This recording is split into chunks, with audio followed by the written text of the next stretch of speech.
actually cannot fucking believe that my hardest is no longer Crimson Planet. Crimson Planet has been my hardest for almost 23 months. Almost 23 months of Crimson Planet being my hardest, and it finally got dethroned tonight. I think one of the biggest things that this level proves is that I was long capable of beating something harder than Crimson Planet. Probably only a few months after I beat Crimson Planet, I was already ready for something harder. But the mental aspect of pushing myself to beat something harder than Crimson was just, it was nothing I'd ever faced, because my final goal in this game was Bloodlust. And to beat something harder than Bloodlust, it's like, all right, I will never beat anything harder than this, even though I knew I could. And now to say that I've beaten something that's arguably comparable to Tartarus in difficulty, harder than levels like Xyriak, is utterly unreal. And I think that this level, more than anything, proves that I can go even further in this game, and you best believe I do plan to go much further. This level barely took me over a month. I started it on June 7th. When I beat it, it was July 12th. That is a month and 5 days. I fucking tore this level to shreds, and I got unlucky with it. Oh wait, 100 extreme demons. This is my 100th extreme demon. I now have triple digit extremes, which is something I never expected to do. What a kick-ass extreme demon to beat for my 100th, bro. I'm gonna go ahead and count my attempts now. Oh, this is gonna feel so good. Are y'all ready for this?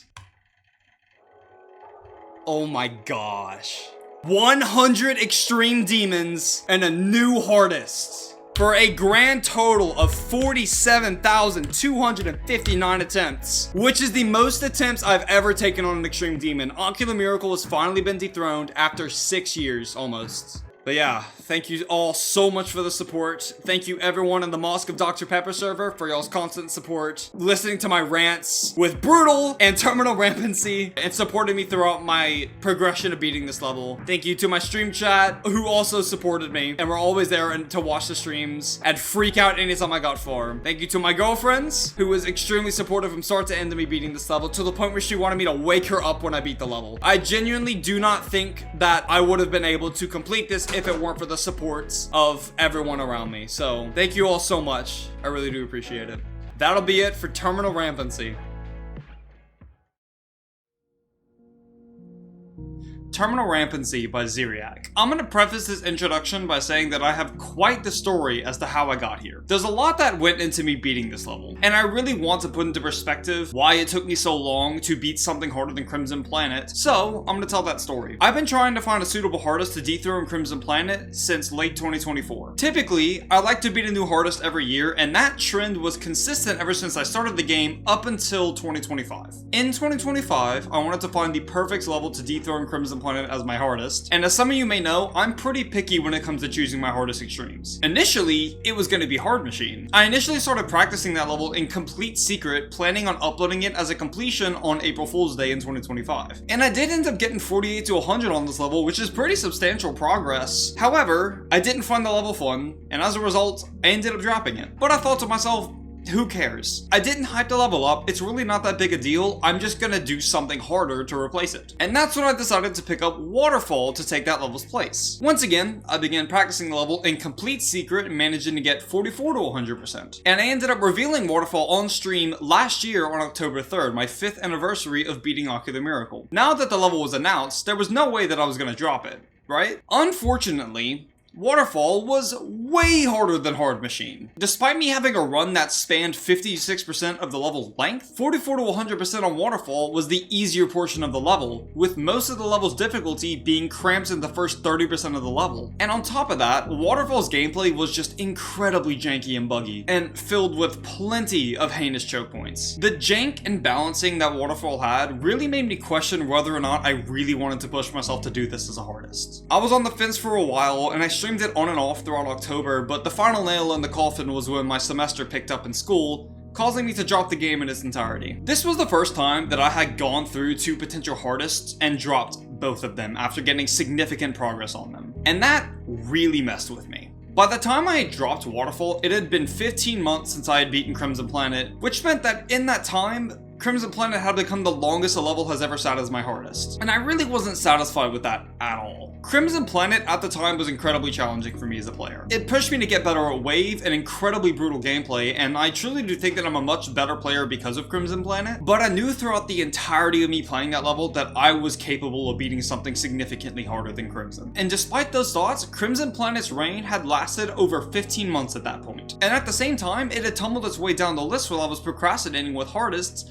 meaning that I was at risk to losing my last list level. The stress of trying to figure this all out was just too much to bear, and as a result, I really didn't touch the game up until late November when I picked up Digital Descent. That was until I started grinding Lucid Nightmares. Despite the motivation issues that I was having with the game, I still had the urge to prove to myself that I was a good player. So, after the fall semester ended, I wanted to play something to test myself. Something mostly reliant on skill. Something that I had no intention of beating prior to that moment, simply to prove to myself that I could. And so, on a whim, I decided to start grinding Lucid Nightmares, and it went about as perfectly as I could have ever wanted it to go. I wasn't even playing the level super consistently. It was like 3 to 4 times a week that I was playing the level. But even then, I steamrolled it. I beat it as a new second hardest, fluking it from 73%. And I beat the level in only like 100 more attempts than it took me to beat Bloodlust, and in less time than it took me to beat Yatagarasu. I had completely surprised myself with how quickly I was able to beat a level as difficult as Lucid Nightmares. And at that point, I knew that I needed to beat something harder than Crimson Planet. But then the next question came. What would I beat? I didn't want to do Waterfall due to the issues that I had mentioned previously, but I also didn't want to do Hard Machine because it felt way too close in difficulty to Crimson Planet. I wanted to beat something to bridge the gap between Crimson Planet and Waterfall, something to introduce me to that realm of difficulty without making me want to die. I was scrolling through Pointer Crate one night at like 1 o'clock in the morning, and that's when I saw it. Terminal Rampancy. This level came out in late 2022, and surprisingly enough, it's not super popular. I knew basically nothing about the level, and I thought that it was perfect. So despite the fact that I had never really shown interest in the level, I decided that this was the level I was gonna beat. So, in the middle of the night, I hopped on my PC, and I started learning the post drop. And thus began my journey that led me to beating Terminal Rampancy as my new hardest and my 100th Extreme Demon. Little did I know at the time, I made quite possibly the best decision I could have made for a new hardest at the time. Terminal Rampancy is one of the most fun, consistent, and well playtested levels I have ever had the pleasure of playing. It currently sits as my new favorite level in the game. Yeah, that's right. This level is awesome. However, I don't want to get ahead of myself, so let's get into the gameplay. I'm going to be splitting up Terminal Rampancy into 6 different sections. Those being the pre-drop, or 0 to 25%, 25 to 42%, and 42 to 56%. That'll make up the first half of the level. Then, 56 to 71%, 71 to 86%, and the post-drop, or 86 to 100%. And we'll go ahead and get started with the pre-drop.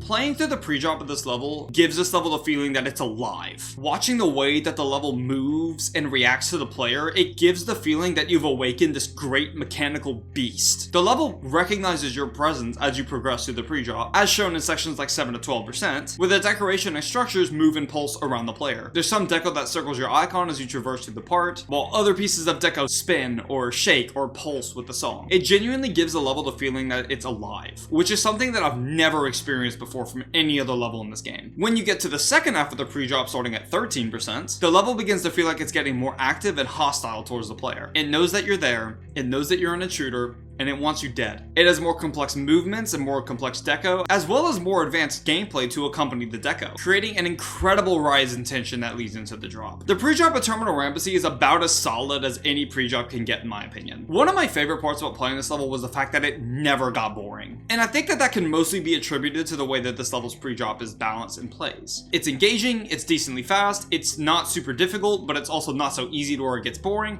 What more could you ask for? It's perfect. I did specifically really love the section between 7 and 12%, simply because I found the section to be incredibly satisfying and really fun to play. Specifically the ship segments, I really liked those for some reason. It also served as a great transition into the build-up of the pre-drop, or 13 to 25%. Speaking of that build-up though, despite the fact that there isn't a single piece of gameplay that I dislike within Terminal Rampancy, I would say by default, this is my least favorite part of the level. And that can solely be attributed to this part of the level being weirdly inconsistent. As I'm going to mention, 25 to 100 contains some of the most consistent gameplay I've ever played in this game. The moment that you reach the drop in Terminal Rampancy, you can get to the 50s and 60s every single attempt with only a little bit of focus. Unfortunately, my consistency with drop to 100 was hindered by the build-up section of the pre-drop. The level was so weird from 0%. I would have periods of time where I could get to the 50s and 60s literally every attempt from 0, followed by periods of 20 minutes where I couldn't get to 20%. I really didn't know how to rectify this either. I kinda just dealt with it and ended up beating the level despite it. Luckily though, it really wasn't a massive deal for me. When I was consistent with the pre-drop, I was able to get really far, really often, so it didn't taint my enjoyment of the level at all. But I still figured that it would be worth mentioning for those of you who are interested in the level.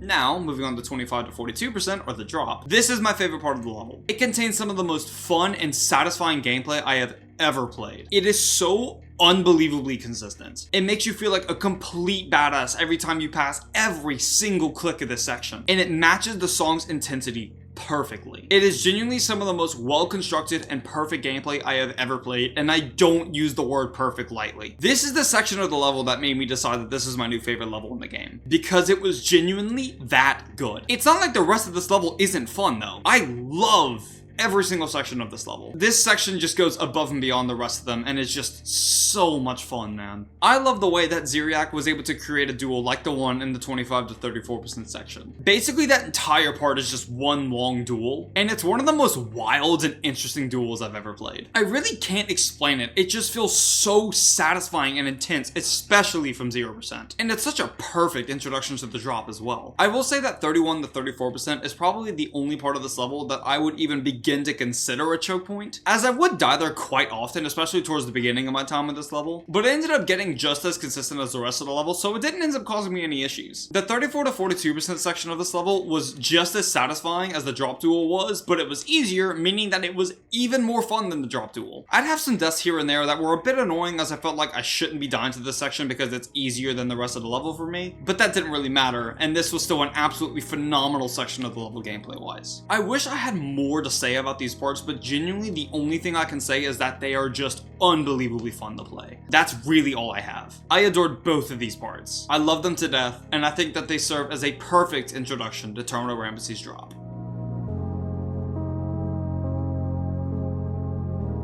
Next up, we have 42 to 56%. This is the part of the level where your attempts start to matter. Getting to the UFO wave duel makes you feel this innate sense of tension. Now you're a decent bit into the drop, and this section is the defining section on whether or not you're going to get far. The UFO wave duel is such a unique portion of the level, and one that I personally really love. Most of this level's drop contains incredibly fast and intense gameplay, but for a brief moment, the level and song slow down, which for a brief moment creates an incredible sense of intensity for me. And anytime I did those few inputs in that short section, I would have it in my mind, okay, this could be a really good attempt, and I would instantly try to focus more. It's not often that levels have a section like this where the level slows down then speeds back up again, so I found this section incredibly interesting, and playing it was even cooler. Right after this slow section, the level speeds back up again. And the rest of the 42 to 50% section is also pretty damn difficult. I never found any deaths in this section frustrating though, luckily. Each and every death in this section was completely explainable and avoidable, which is always something that I'm able to appreciate about gameplay. Getting past this section and getting into 50 to 56%, that's when you know things are getting real. The 50 to 56% section isn't particularly hard, but it's not so easy to where any death that you have with it feels stupid. So you have to keep your focus to not choke any particular timing. Luckily for me, passing this section from 0% was never a big issue, as each timing in it is very concrete and consistent, meaning that I never got frustrated with this part either. 42 to 56% I found to be incredibly fun overall. You're gonna notice me saying that about literally any piece of gameplay in this level. I find this level to be so much fun to play from start to end. I really don't have anything negative to say about this level, man.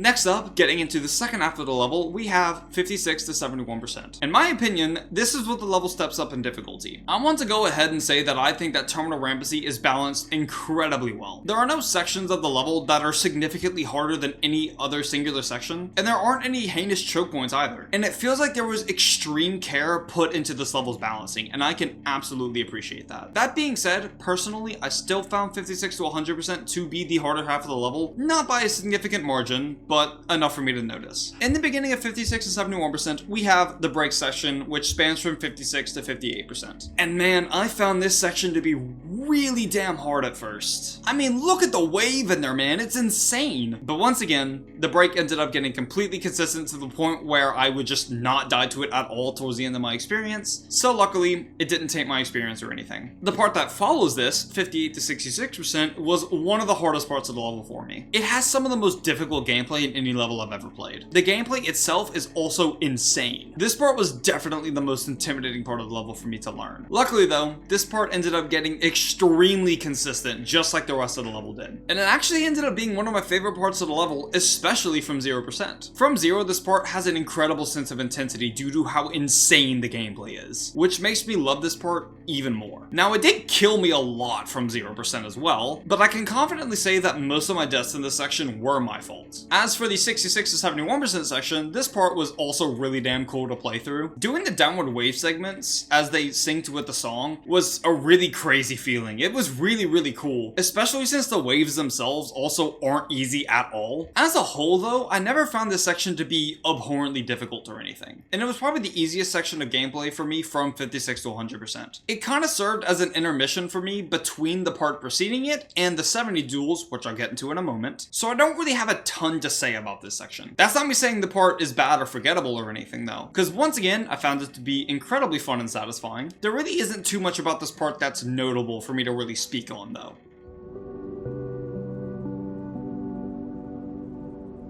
Alright, here we are. 71 to 86%. This was the hardest part of the level for me. The wave duels starting at 72% and ending at 76% are impossible. The wave gaps within these duels are the tightest wave gaps I have ever played, beating out Aim the Same's part in Crimson Planet, and the fact that these duels got surprisingly consistent was unbelievable to me. Despite how much of a roadblock this section was for me at first, once again it was unbelievably satisfying to play and incredibly fun. Every time I got past these duels, with all the pulses and flashes of the level that combine with the climax of the song, it makes this part genuinely one of the most intense and nerve-wracking parts in any level I've ever played. However, it wasn't the most nerve-wracking part. I'll be getting into that part soon though. Everything that surrounds the duels from 71 to 80% isn't as bad as the duels themselves, but they also weren't easy enough to be frustrating to die to. I will go ahead and mention that the jump right before the duels is absolutely brutal. Every time I got to that click, it was terrifying. I knew that it was one of the tightest timings in the level, and if I was able to get past it, it was immediately followed up by the hardest part of the level for me. I didn't think the jump was a massive choke point or anything, but it was definitely hard enough to mention. 80 to 86% is kind of similar to 66 to 71%, in which I really don't have much to say about it. I mainly saw this section as a transitional part between the 70 duels and the post drop. I did find the part really fun to play, and it was super consistent as always with this level, but when it comes to gameplay, there really isn't too much for me to say about it. When it comes to the drop of Terminal Rampancy, 71 to 86% is a perfect climax to the level. The song reaches its most intense and climactic part, the gameplay reaches its highest difficulty, and it really feels like a fight to get to the post drop. Every single far attempt that I have at this level was a treat in its own way. However, I still haven't gotten to the most intense part of the level.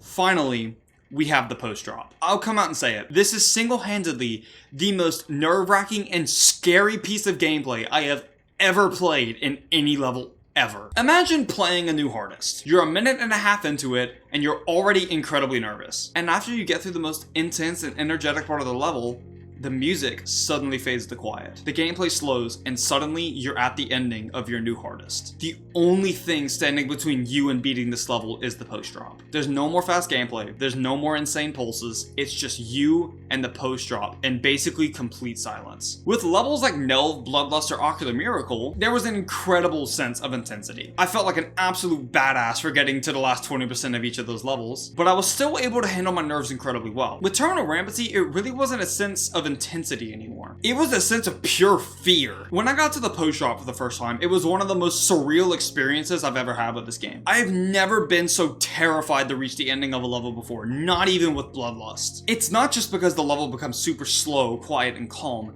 It's also because the post drop is probably the second hardest part of this level. I had 5 deaths to the ending of Terminal Rampancy, 4 of them being to a few clicks within 90% and 1 of them to 91%. And honestly, I don't think I got super unlucky with the ending. I would consider myself pretty unlucky when it comes to 56 to 86%, as I died there probably a bit more than I should have, but only having 5 deaths to the ending with none of them being past 95% is something I don't take for granted. When I got past 91% on my completion attempt, it felt like time slowed down. It genuinely felt like I was an observer in my own body, watching me complete the level. Those short few seconds between 91 and 100% genuinely felt like they lasted a few minutes in my mind. It is, again, one of the most surreal feelings I've ever had with any level ever. I don't think any level is ever going to replicate the way that this level made me feel from 0%. It is genuinely that scary, and I love it. This level is awesome.